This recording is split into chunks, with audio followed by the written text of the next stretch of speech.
Boker Tov L'Kulam. I hope you had a fantastic week, whether you're working in school, working at home. I'm really missing all of you. It's really hard not seeing all the wonderful smiley faces and everyone. And please God, we'll be together very, very soon. So we're going to start this week's Kabbalat Shabbat with one of my favorite songs and one of my favorite beats. And I'm not very good with rhythm.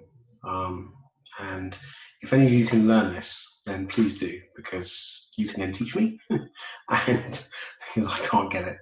But it is one of my favorites. So I hope you enjoy.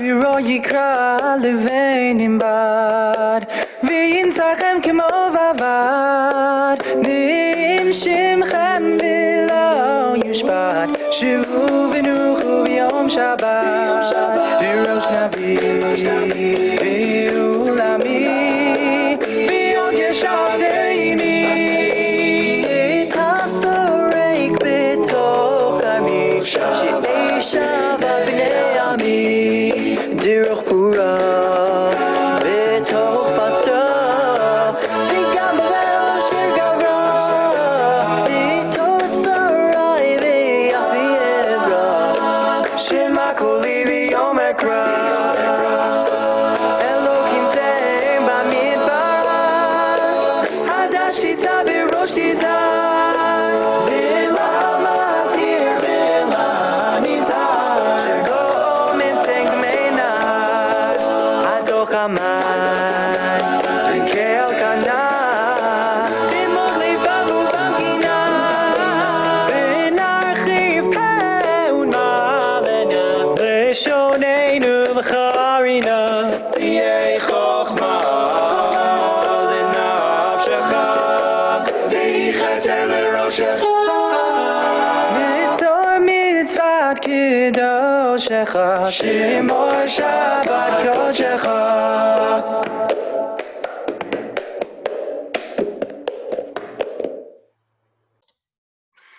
Hi everyone, I hope you enjoyed that.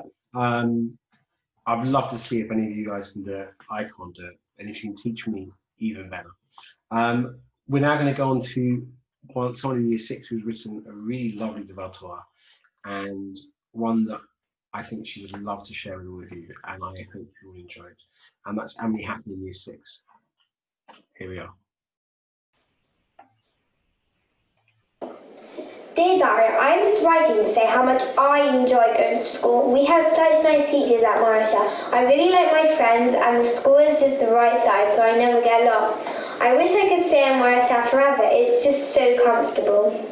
Hey Emily, you know it's the last day for secondary school applications today. I have to submit the form now.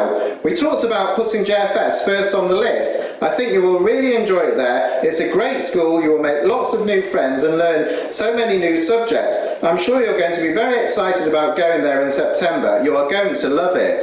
Oh my goodness, I forgot about the application. My parents are telling me I would really enjoy JFS, but I don't really know anything about it. Maybe that will be really scary. Will I be able to manage with all the changes? I really love Morasha. Maybe I should stay here forever. How can I find out more about JFS before I need to go there? Do I know anyone that goes to JFS that could be my spy? Yes, my sister Misha goes there. I will ask her all about it and then decide whether I want to stay at Marisha forever or not. Misha, can you tell me about JFS? Will I enjoy it there?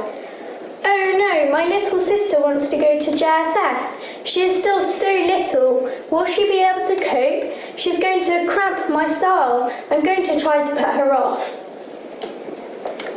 Yes, it is a really good school, but the pupils are so big and you're so small. You'll feel like a little grasshopper.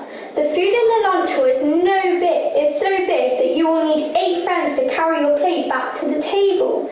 It is really strict and you have to wear your tie exactly like this or you'll get into really big trouble. Oh my goodness, there is so much to worry about. Maybe I shouldn't go to secondary school at all. We are all moving We are all moving from the security of our primary school that we have been in for 7 years to a new adventure in secondary school. In this week's Sedra, Shalach Lecha, we see that Bnei Yisrael faced the same uncertainty when they were about to enter the land of Israel after travelling through the desert from Egypt. They knew they needed to conquer the land, but they knew nothing more about it, unlike when they accepted the Torah unconditionally and said Na'aseh v'nishma. This time, they weren't so trusting in Hashem's word. They sent out human spies to double-check on what Hashem had told them. Then the Maraglim were human and made a mistake. They saw that the people of the land were strong and were afraid of going to battle with them, so they put Bnei Yisrael off by exaggerating the bad points in their report. They did not trust in Hashem and concentrated on a physical aspect of any future battle. Each of us has goals in life. The Torah teaches that when our goal is driven by a connection with Hashem, then our ability to achieve has no boundaries. Since Hashem can do anything, all success depends only on what Hashem wants for us. Anything is possible. When we encounter challenges and difficulties, we need to hold back from becoming prophets of doom and gloom. We have Hashem on our side and we can surely succeed. As an example, just over 50 years ago, we saw the Israeli army defeat the much bigger Arab armies in just 6 days. We knew quite clearly that we would exceed our mortal limitations. Yes, Dad, submit the form. I am really looking forward to starting secondary school. I am sure that will be challenges and we will all miss Morasha, but we know we have learnt so many things at Morasha and it's now time to put them into practice. With Hashem's help, everything will be possible. Thank you for listening. Shabbat Shalom. What a lovely Devar Torah, Emily. Thank you so much. And thank you for sharing that all with us. Really, really beautiful. I know you worked really hard on it. I just wish we'd been able to do it in school with everyone there and your parents sitting in the hall. It would have been wonderful. But Yishar Koach, really, really well done. Now, next week on Monday and Tuesday, we have Rosh Chodesh. It is Rosh Chodesh Tammuz, a new month.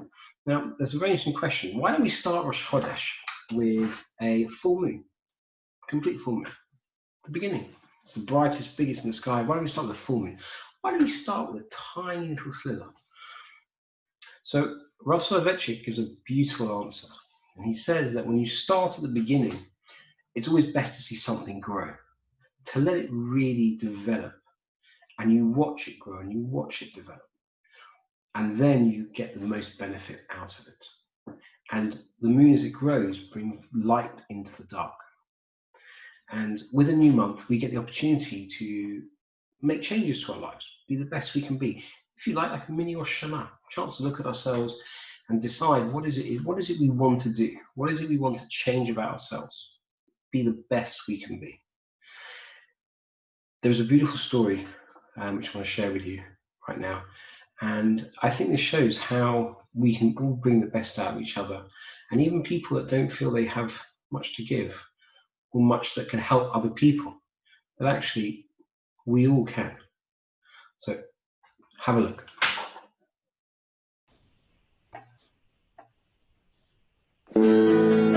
One Sunday afternoon, some of the neighborhood boys are playing baseball, and Shia, a boy with severe disabilities, tugs at his father's sleeve and says, "I want to play too."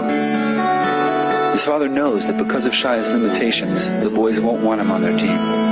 But seeing how much it means to Shia, the father approaches one of the boys and asks, "Do you think my son could get into the game?" The boy hesitates, and then realizes our team is trailing by 6 runs in the 8th inning.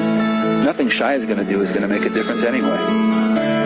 So Shia is given a glove and goes to stand in center field as the team's 10th player. Shia's team stages a small rally in the bottom of the 8th, but still enters the 9th inning trailing by 3 runs. But in the bottom of the 9th, Shia's team has 2 outs and the bases loaded. Shia's team is now hoping for a grand slam, and the next scheduled batter is none other than Shia. will his teammates actually let Shia take his turn at bat and give away their chance to win the game?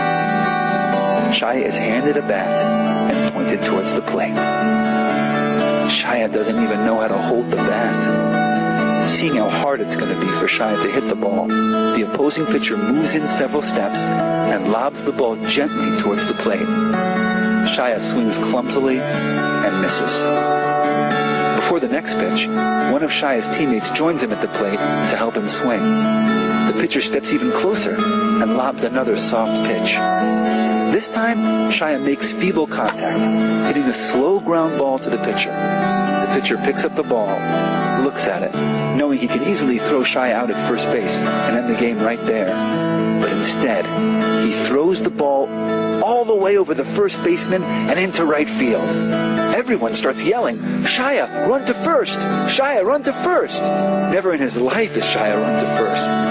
By the time the right fielder tracks the ball down, Shia is standing on first base with an excited, startled look on his face.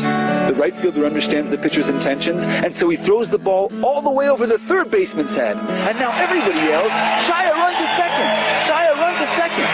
Shia heads towards second base as the runners ahead of him round the bases to score the tying runs.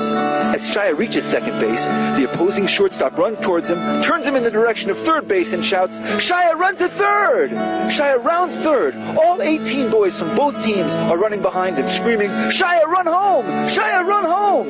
Shia crosses home plate, and the 18 boys lift him on their shoulders as the hero hit a grand slam and won the game. After watching the whole event, Shia's father says, "I know that everything that God does is perfect. Yet all these years I would ask myself, Shia can't learn or even move like other children. So where's God's perfection in my son?" With tears rolling down his cheeks, Shia's father said, "Now I see Shia's greatness. When God brings a child like Shia into the world, perfection comes in the way people react to this child. And today, because of Shia, these 18 boys reached perfection."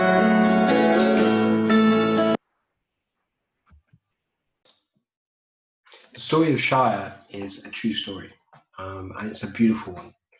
And I think it shows how we can all learn, grow, help from each other, even when we don't realize. And that's something wonderful. I want to wish you and all of your families a wonderful Shabbat Shalom. May it be Shabbat Mubarach, a Shabbat full of blessing. And please God, we'll be together very, very soon. Have a great Shabbat. Enjoy. Bye.